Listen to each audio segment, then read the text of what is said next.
Somos el grupo 5 y hoy les vamos a hablar sobre las fuentes del derecho. ¿Qué abordaremos? Su origen, sus etapas, su formación, su desarrollo, sus inicios en el derecho, su división, el derecho escrito y no escrito, privado, su costumbre y la conclusión. Buenas noches, buenas noches, compañeros. Continuando con el tema, ¿qué podemos decir? ¿Qué es el derecho romano? El derecho romano es vasto y extenso, según la opinión de diversos autores. Aún así, hay algo en lo que la mayoría están de acuerdo. El derecho romano es la recopilación de conceptos fundamentales de una ciencia jurídica supranacional. Este sirve como base de una plataforma jurídica en donde los entendidos pueden deliberar. Bueno, ahora que sabemos qué es el derecho romano, nos corresponde entender qué son las fuentes del derecho romano. Recordemos que la palabra fuente viene del latín fons, que significa agua que brota de la tierra. Esto tiene relevancia en la cultura romana, ya que hace referencia al agua que emana de forma natural del suelo. De ahí que esta palabra denota el origen, los principios y el fundamento de las cosas. Entonces, ¿cuál es el origen del derecho romano? El derecho romano tuvo su origen en las legislaciones milenarias de pueblos icónicos y de trascendental importancia en la historia de la humanidad, como la cultura babilónica, la cultura griega, que son dos de las más importantes, de las cuales se tomaron grandes preceptos. Continuando, las etapas del derecho romano. La monarquía es la etapa inicial de Roma, en la que el poder radica en su rey. En esta época existieron 6 reyes, entre ellos el más polémico fue Tarquino, apodado el Soberbio. Una vez finalizada la etapa de la monarquía, continuó la república. La república nació debido a la inconformidad del Senado por los abusos de Tarquino. Tarquino fue el último rey de la época monárquica, y su retroceso en los derechos por las reformas negativas que realizaron a la Constitución. Es así como la época republicana se caracterizó por su gran expansión territorial, llegando a cubrir gran parte de Europa, Asia y África. En materia de derechos se realizaron grandes avances, como la aparición del divorcio y nuevos derechos hacia las mujeres.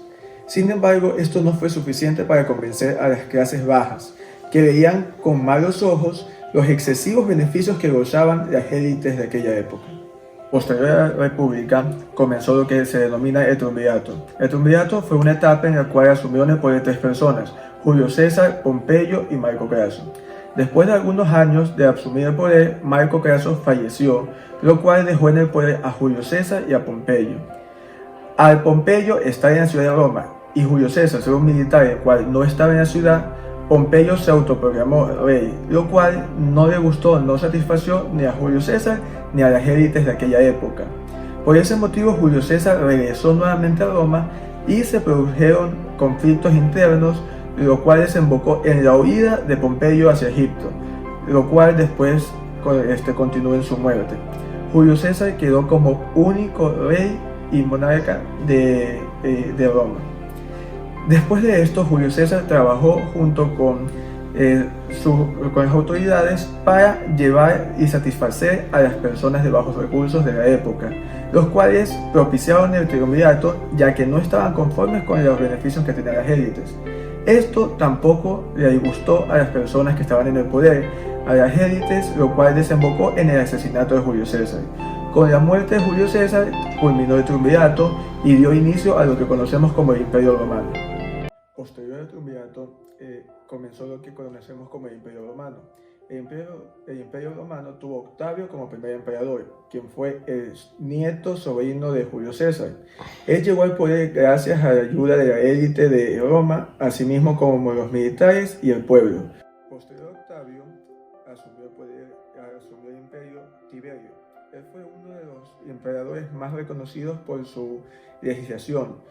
Entre sus más importantes hazañas y logros fue haber podido crear leyes las cuales beneficiaban a las provincias romanas, las cuales no se sentían a gusto con las diferencias que habían entre Roma y ellos. Los polémicos tuvieron desenlaces trágicos. Claudio fue uno de ellos, quien fue asesinado por su esposa y Nerón, su hijo. Fue quien tomó el poder, quien fue cuestionado fuertemente por su persecución a los cristianos. Flavio Vespasiano sucedió a Nerón. Hizo reformas que restauraron la paz a Roma. A esta época se la denominó como una época dorada, destacando el emperador Trajano, que fue el primero que nació fuera de Roma y fue bastante aceptado dentro de la dinastía de Fabio Marco. Fue el último de los catalogados buenos emperadores y fue en donde el imperio tuvo su mayor expansión territorial.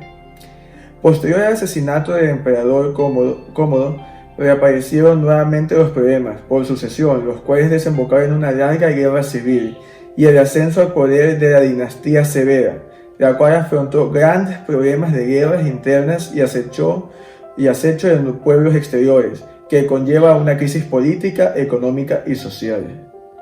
Con la llegada del emperador Diocleciano, dividió el imperio de manera geográfica en cuatro, formando la llamada Tetrarquía. Posterior a su muerte, la Tetrarquía entró en conflicto y no fue reunificada hasta la llegada de Constantino el Grande, el cual incluyó la religión católica en el imperio. Teodosio, como emperador, heredó a sus hijos Honorio y Arcadio, dividiendo el imperio en Oriente y Occidente. Es aquí donde el imperio romano se divide en dos.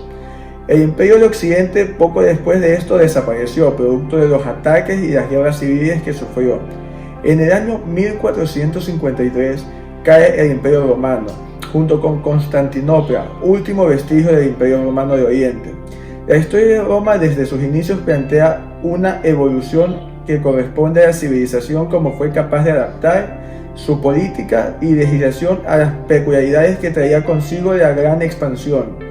Recordemos que Roma añadía cada vez nuevos territorios, tenía un territorio demasiado inmenso y tenía que lidiar con los problemas que esto conlleva, como diferentes culturas, diferentes etnias, diferentes vestigios de todos ellos. La entrada de nuevas personas y nuevas culturas hicieron de Roma una ciudad y un imperio vasto y diverso en cuanto a conocimientos y a la necesidad de crear leyes que permitan llevar armonía y solucionar conflictos. Este imperio hizo avances, los cuales hoy en día se aplican en el Código Civil de la mayoría de los países del mundo. Creó figuras como el divorcio, la emancipación, la propiedad, la herencia, entre otros, los cuales fueron adaptándose a las necesidades venideras y sin lo cual hasta el momento no podríamos concebir una legislación tan moderna como la que tenemos hasta ahora. Continuando, voy a hablar sobre la diferencia entre patricios y plebeyos. Patricios eran los nobles que según ellos habían sido las familias fundadoras de Roma. Plebeyos eran toda la gente común, tanto de la clase baja como media. Nunca podían llegar a ser patricios por más ricos que fueran. Por cada 10 gens se formaba una curia, por cada 10 curias se formaba una civita, formada principalmente 100, después 300 senadores. ¿Qué son los senadores? Legión, quienes los monarcas, asuntos políticos y temas del derecho. Esto serio básicamente por el primer rey Rómulo. Rómulo fue el primer rey de Roma. Para elegir los reyes era de elección popular. Quienes votaban no tenían derecho al voto y el reino era hasta su muerte. Cosas positivas en el reinado de Rómulo. Fue básicamente esta elección de los comicios o de esta figura que se elegían a los monarcas y ellos tomaban la decisión. Estos comicios estaban precisamente por el sacerdote máximo, encargo en la que ejercía el mismo rey. Noma positivismo. Su aporte más importante fue la creación de las organizaciones de artesanos que bastantes ingresos económicos a Roma por formación de distintas escuelas y artesanías de calidad. Tulio Estilo, su aporte fue promovido a Roma a la calidad de Amba Longa. Amba Longa era el lugar donde salieron los padres de Roma, Rómulo y Remo. Por su familia huyó de Troya y fueron a Amba Longa. Arco Macio era el origen del sabio, era el derecho pontífico, fue el que reguló el derecho pontífico y debido básicamente al derecho económico en la actualidad. Tarquino Pristo fue el que construyó parte de una urbanización de Roma, el que construyó las murallas, constituyó edificios, templos para los dioses. Se encargó más la parte de estructurar en esa época. Sergio Tulo usó la división social de la política de Roma. Cambio de estos comicios de un lugar más especial. Quienes elegían a los reyes sean los soldados y fueron comicios centrales. Ahora voy a hablar sobre el desarrollo del derecho romano. Ius civilis, ciudadanos romanos y su relación pretor-peregrino para resolver conflictos de extranjeros dado por el Senado o Asamblea. Ius gentium, creado para los extranjeros. Esta ley era específicamente para la gente que venía en otras partes del mundo. Ius honorarium, dictado por los magistrados, completan de derecho civil, fue creado en base a edictos. Digesto, agrupa la jurisprudencia romana. Corpus Iuris Civilis, conformado por 4 libros sobre las personas, propiedades, testamentos y contratos. Derecho romano. Ius público, relación de los ciudadanos con el derecho público al estado de la cosa romana.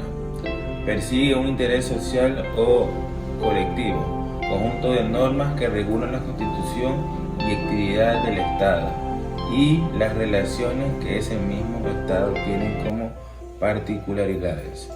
Ius privatium, relación entre particulares. 2. El que concierne a la utilidad de cada individuo. 3. Rigen exclusivamente las relaciones de los individuos entre sí. Buenas noches, me presento. Mi nombre es Wagner Alexander Villarreal Chávez. A continuación vamos a hablar sobre la división del derecho romano. Primero, derecho público. El derecho público es el Estado que persigue un interés social y colectivo, conjunto de normas que regulan la constitución y actividad del Estado y la relación que es en el mismo Estado. Derecho privado, derecho natural. Al principio se creía que era un conjunto de principios que estaban en la misma naturaleza del hombre. Había que ir guiando este derecho natural en lo que las personas creían que era lo justo, pero se diferencia que estos derechos estaban regidos para todos. No solo tenían derechos y deberes, estaban apegados a la moral. Derecho de gentes. Se refiere que es la institución donde podían participar los extranjeros o personas de otras ciudades. Había una ayuda para que los de nosotros mismos conozcamos ahora cómo era el derecho internacional. Hacía referencia a temas de guerra, tratado de paz. El derecho civil regula a todos los ciudadanos romanos. Eran las reglas del derecho especial. Las reglas de los ciudadanos romanos separaban esto a los ciudadanos común. Fuente del derecho. Se originaba la costumbre posterior a las leyes. Derecho no escrito. Siempre se va a tomar la costumbre. Era obligatorio y debía ser observado. Derecho escrito se dividía en las leyes, los plebiscitos, los senadores consultos, las constituciones imperiales y los edictos de los magistrados. La ley, que se refiere leyes, las decisiones que el pueblo romano votaba, ya que existía una propuesta que daba el Senado mismo. A continuación, la costumbre. Vamos a decir que la ley es las 12 tablas. La primera fuente de derecho romano arcaico fueron las costumbres de los antepasados Mores y Maiorum, que fueron recogidas en la ley de las 12 tablas, publicada hacia el año 450 a.C. Esta ley fue formada por un grupo de 10 magistrados, los decemviri, por lo que se llamaba también ley decemviral. La tradición afirma que fue aprobada por una comisión porcentuarios, pero esto aparece probablemente. Contenía una serie de preceptos jurídicos y funerarios recogidos de la propia tradición y también de las leyes griegas, especialmente de la comunidad griega asentada en la península de Itálica. Magna Grecia no la conocemos directamente, sino solo por las citas y referencias de autores muy posteriores, gracias a los cuales se han podido hacer una reconstrucción. Y a continuación, siguiendo más sobre la costumbre, Mores Mayrum, agrupada en las 12 tablas, preponderancia de la costumbre, transmitida verbalmente en épocas que se desconocía la escritura, nacieron como costumbres morales y sociales, como lo dije, tradición por tradiciones y religiosos del pueblo romano. La coerción era producto de creencias religiosas en el cumplimiento de atraídas de los dioses. Pater familia es el sacerdote, el rey del sacerdote en la ciudad. El emperador Constantino limitaba el poder de la costumbre. Costumbre debe tener 3 condiciones esenciales: elemento material, uso largo y constante, formación espontánea, práctica regular y constante, duración más o menos largas. Elemento psicológico, la obligación del carácter, jurídicamente obligatorio del uso. La costumbre no sea contraria a los principios y fundamentos de la organización política y económica. La costumbre también se divide en la esencia del derecho consuetudinario, teoría tradicional romana, que es decir, elementos objetivos que se refiere a repetición constante de actos uniformes. Elemento subjetivo, la conciencia de obligatoria. Características del derecho. Características del derecho consuetudinario. No escrita, se transmite de forma oral, emitida por comunicación de personas, surge por el consenso espontáneamente. Su proceso de formación es lenta, suele ser en cierta parte precisa o incierta. La costumbre y la clasificación, según su posición frente de la ley. En el derecho romano se distingue en según su ley, completamente la ley. Prater legem, rige en casos que no previsto en la ley, pero no contra la ley. Contra legem se opone al derecho legislado. Según el territorio que se abarca, generales, se extiende a todo un país o varios países. Locales son los que se extiende a un pueblo o región. Según las personas que se observa, comunes, cumplida por todo su hábito de un lugar determinado. Particulares, solo por un grupo más o menos reducido, según esto o no sigan por escrito. No escrito se refiere a no observar por medio de tradición, y escrito recopilación de costumbre. Podemos señalar que en cada uno de los aspectos que conformaron las fuentes del derecho romano fueron trascendentales y de vital importancia para que en la actualidad podamos gozar de las legislaciones que rigen nuestros países.